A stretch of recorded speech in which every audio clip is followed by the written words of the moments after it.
लोंडो, इस to faces learning channel की तुम 3 महीने पहले की वीडियो देखना, जब मैं इंडियन मार्केट में ट्रेड करता था। प्राइस एक्शन में जब भी देखता था, प्राइस एक्शन में अब भी देखता हूं, लेकिन नजरिया चेंज हुआ है। और जब मैं 3 महीने पहले प्राइस एक्शन देखता था तो मोस्टली सपोर्ट पर हैमर देखता था, और मोस्टली सपोर्ट पर हैमर मैं अब भी देखता हूं। लेकिन इन 3 महीनों में मेरे साथ ऐसा क्या हुआ, जो मैं सेम चीज कर रहा था तो पहले लॉसेस हो रहे थे। इनफैक्ट मैं तो आपको बताना चाहूंगा, मैंने एक 30 डेज की इंट्राडे की सीरीज चलाई थी, जो कि मुझे बीच में ही रोकनी पड़ी थी। और अब मैं प्राइस एक्शन को देखते हुए एक अकाउंट को, जो कि चैलेंज अकाउंट होता है, उसको लाइव कर चुका हूं और इस टाइम लाइव अकाउंट पे ट्रेड करता हूं। और अगर मैं आपको एक बात बताऊं तो अच्छी बात यह है कि ये वाला अकाउंट मेरा इस टाइम प्रॉफिट में है। इस टाइम मेरी क्रेडिबिलिटी यह है कि जो गलती मैंने पहले की थी उनसे मैं सीखा और इस टाइम अपने गोल के बहुत नजदीक हूं। आप भी इस वीडियो को लास्ट तक देखते रहना, क्योंकि हो सकता है शायद जिस फेस में 3 महीने पहले मैं था, उस फेस में आप भी हो। बहुत से बिगिनर से बहुत आगे और प्रॉफिटेबल होने से बस थोड़ा सा कम। और ये जो 2 बातें अभी मैंने बोली, इसके बीच का जो फासला है, उसमें सबसे पहली जो चीज है जो मैं पहले फेस करता था, वो है एक्सेप्टनेस, स्वीकार करना। तुम यकीन मानो, ये बहुत डीप बात है जो कि शायद प्रॉफिटेबल होने के बाद भी तुम्हें समझ नहीं आएगी। स्वीकार करना मैं इसलिए बोल रहा हूँ क्योंकि हम मार्केट को सबसे पहले एनालाइज करते हैं, फिर प्राइस एक्शन देखने के बाद हम मार्केट में एक पर्सपेक्टिव बनाते हैं कि मार्केट में क्या चल रहा है। हम हाई टाइम फ्रेम पे मार्केट के ट्रेंड को देखते हैं, बढ़िया है, और लोअर टाइम फ्रेम पे आके सपोर्ट एंड रेजिस्टेंस को देखते हैं, वो भी बढ़िया है। फिर एनालिसिस करने के बाद हम एक पॉइंट पे पहुंच जाते हैं कि अब मुझे बाय करना है या सेल करना है। लेट्स अज्यूम कि आपने देखा कि हाँ अब ट्रेंड चल रहा है, अब आपको सपोर्ट पे बाय करना है। गलती ये होती थी कि जो भी मार्केट में स्ट्रक्चर बन रहा है उसको मैं समझता नहीं था, बस बाय करने को ढूंढता रहता था। लेकिन भाई ऐसा तो नहीं है कि हमेशा मार्केट अप ट्रेंड में ही रहेगी, कभी तो डाउन ट्रेंड आएगा ना। अब शायद ऐसा भी तो हो सकता है जब हमें एंट्री लेनी है, ट्रेंड को भी जब ही चेंज होना हो। अब आपको भी पता है और मुझे भी पता है कि हम मार्केट से लड़ नहीं सकते। तो अब जब हम एंट्री लेने के लिए जा रहे हैं, हमें पता है कि प्राइस अपने हाई पर है, हम वेट करते हैं कि प्राइस यहाँ से नीचे आए, सपोर्ट बनाए। सपोर्ट इन द सेंस कि मार्केट जब हाई से लो पे आएगी और जहां से उठना शुरू करेगी, एटलीस्ट उसको तो हम सपोर्ट ही बोलेंगे ना। अब जब मार्केट यहां से उठना शुरू हुई, लेट्स अज्यूम मार्केट का हाई प्राइस है, यहां से मार्केट यहां तक आई, यहां से उठना शुरू हो गई। अब मार्केट जब वापस, हम क्या वेट करते हैं कि जब यहां से नीचे आएगी इस लेवल पर तो हम इसको बाय कर लेंगे। लेकिन अगर वो इस लेवल को रिस्पेक्ट नहीं करती और इससे नीचे चली जाती है, तो हमारी साइकोलॉजी ये होती है कि हाँ भाई ठीक है, अभी यहाँ से नीचे आ गई। अब हमें कोई भी ग्रीन कैंडल देखती है फिर भी हम बाय करने के लिए भागते हैं, क्योंकि हमारे दिमाग में एक परसेप्शन होता है कि मार्केट में एक अप ट्रेंड है, हमें बाय करना है, बाय करेंगे तो ज्यादा हम यहाँ से पैसे कमा पाएंगे, हमारा प्रॉफिट होगा। लेकिन हम इस चीज को इग्नोर कर देते हैं कि भाई जब मार्केट हाई पर से अपने आई, इसने नीचे आई, यहां से इसने एक हल्का सा पुल बैक लिया, इसको हम ऑब्वियसली सपोर्ट ही बोलेंगे, वहां से नीचे गिरना शुरू हुई। आइडियली की ऑडियंस चाहिए था, जहां से इसने पुल बैक लिया उसी लेवल पर वापस आना चाहिए था, लेकिन इसने इसको रिस्पेक्ट नहीं किया और इसे ब्रेक करके नीचे आ गई।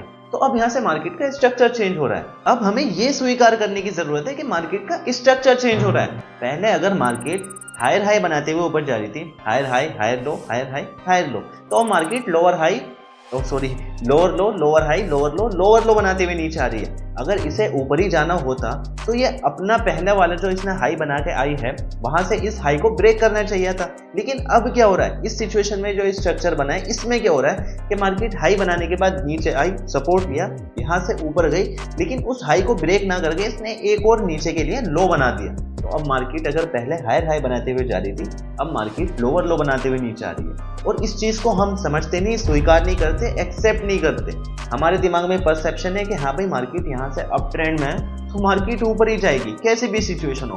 लेकिन अगर मार्केट अपने स्ट्रक्चर चेंज कर रही है, हायर हाई को अगर वो अगली बार ब्रेक नहीं कर पा रही, हायर हाई का हायर लो, ठीक है, higher high, higher low, higher high, higher low, अगर यहाँ से नीचे आ रही है और जहां इसने अपना सपोर्ट बनाया, जहां से इसने हल्का सा पुल बैक लिया, अगर इसे ट्रेंड को कंटिन्यू करना होता तो उसका भी हाई ब्रेक कर देती, हायर हाई वाली फॉर्मेशन में चली जाती। लेकिन ये अब नहीं जा रही है, अब ये लोअर लो बनाते हुए नीचे आ रही है। हमें इस स्ट्रक्चर को समझना पड़ेगा और इसे स्वीकार भी करना पड़ेगा। पहले मेरी गलती ये होती थी कि कोई भी एक परसेप्शन बनाने के बाद मैं उसी तरह से ट्रेड करता था। परसेप्शन बना लिया, मार्केट के अंदर बाइंग हो रही है, मार्केट अप ट्रेंड में है, तो अब मुझे हर जगह बाइंग ही करनी है। लेकिन अच्छी बात यह है कि अब मैं एक्सेप्ट करता हूं, और जब से मैंने एक्सेप्ट करना शुरू करा है तो यहां से चीजें बहुत ज्यादा बदल रही है। और दूसरी चीज जिसने मेरे प्राइस एक्शन को और भी बहुत ज्यादा अच्छा किया, वो है टाइम फ्रेम। अगर आप इस टाइम कुछ और काम कर रहे हो कहीं और, अगर आपका दिमाग है तो अगर इंपॉर्टेंट है तो वो कर लो, नहीं तो बस यहाँ इस चीज को समझने की कोशिश कर लो। देखो हाई टाइम फ्रेम की इंपॉर्टेंस इतनी ज्यादा क्यों है वो आप अपने ऊपर एक एग्जांपल लेकर समझो। मान लेते हैं आप किसी शहर में घूमने गए और आपको उस शहर का नक्शा समझना है। अगर आप सीधे शहर की गली मोहल्ले में घुस जाएंगे, मतलब छोटे टाइम फ्रेम में, तो आपको सिर्फ छोटी छोटी गलियां, दुकानें और लैंडमार्क्स ही दिखेंगे। इससे आपको समझने में मुश्किल होगी कि पूरे शहर में क्या है और आपको कहाँ जाना है। लेकिन अगर आप पहले ऊपर से ड्रोन या जैसे बिल्डिंग से पूरे शहर का नजारा ले लें, तो आप देख पाओगे कि कौन सा एरिया कहाँ है, कौन सी सड़क इंपॉर्टेंट है और कौन सी दिशा में शहर का मोस्टली हिस्सा फैला हुआ है। ये बिगर पिक्चर आपके लिए रोड मैप का काम करेगी। अब अगर आप बिल्डिंग से नीचे गलियों में उतरोगे, मतलब लोअर टाइम फ्रेम में, तो अब आपको एक डायरेक्शन होगी कि आपको कहाँ जाना है, किस गली में मुड़ना है और कहाँ रुकना है। इससे आपकी जर्नी ना सिर्फ आसान होगी बल्कि आप भटकोगे भी नहीं। इसी तरह मार्केट में आपको हाई टाइम फ्रेम मार्केट की बिगर पिक्चर दिखाती है, जिससे आप लोअर टाइम फ्रेम पे स्पेसिफिकली एंट्री एग्जिट के पॉइंट्स को कॉन्फिडेंटली चुन सकते हो। जब आप मार्केट को एनालाइज करना शुरू कर देते हो हाई टाइम फ्रेम पे, लाइक डेली या 4 आवर्स की कैंडल या 1 आवर्स की कैंडल, तो तुम समझो कि तुम अपने फाउंडेशन को सेट कर रहे हो।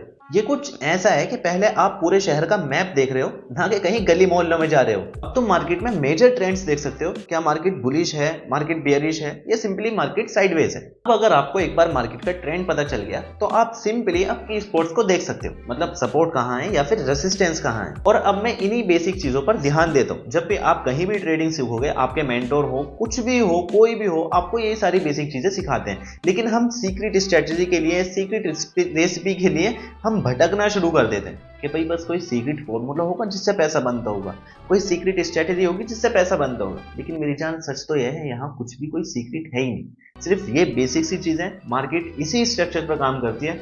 ऊपर जाना होता है, हाई हाई बनाती हुई ऊपर जाएगी, स्ट्रेट लाइन में कभी नहीं जाएगी।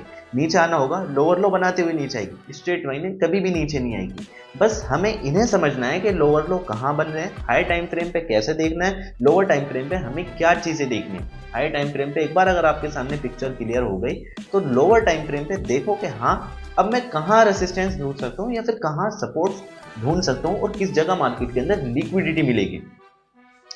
लिक्विडिटी, ये जो चीज है ना, ये इतनी ज्यादा इंपॉर्टेंट है। ये मुझे, अगर मैं कहूँ कि मेरा प्राइस एक्शन या फिर मैं जितनी भी मैंने अब तक मास्टरी की है प्राइस एक्शन में, और जैसे मैं 3 महीने पहले ट्रेड करता था उससे अब निकल के तो मैं एक स्टेप आगे आ गया हूँ। और ये जो बीच का जो फासला था, इसमें जो तीसरी चीज थी ना, वो है फॉरेक्स मार्केट से मेरा इंट्रोडक्शन। जब से मैं फॉरेक्स मार्केट के अंदर इंट्रोड्यूस हुआ हूँ, लिक्विडिटी वाला कॉन्सेप्ट, स्मार्ट मनी कॉन्सेप्ट और फेयर वैल्यू गैप ये ज़्यादा यूज़ नहीं करता, मैं ज़्यादातर लिक्विडिटी यूज़ करता हूँ। लेकिन जब से मैंने देखा है ना लिक्विडिटी कहाँ होती है, कैसे वो स्वेप होती है और मार्केट उसी डायरेक्शन में फिर चली भी जाती है, तो मैं, यकीन मानो, मेरी ट्रेडिंग बहुत ज़्यादा सुधार आया मेरी ट्रेडिंग में। मैं पूरी चीज़ें तो मैं आपको इस वीडियो में नहीं बताऊंगा और मैं इस वीडियो को इतना ज़्यादा लंबा भी नहीं करना चाहता। अभी के लिए मैंने आपको 2 चीज़ें बताई हैं जो कि सबसे ज़्यादा मेन।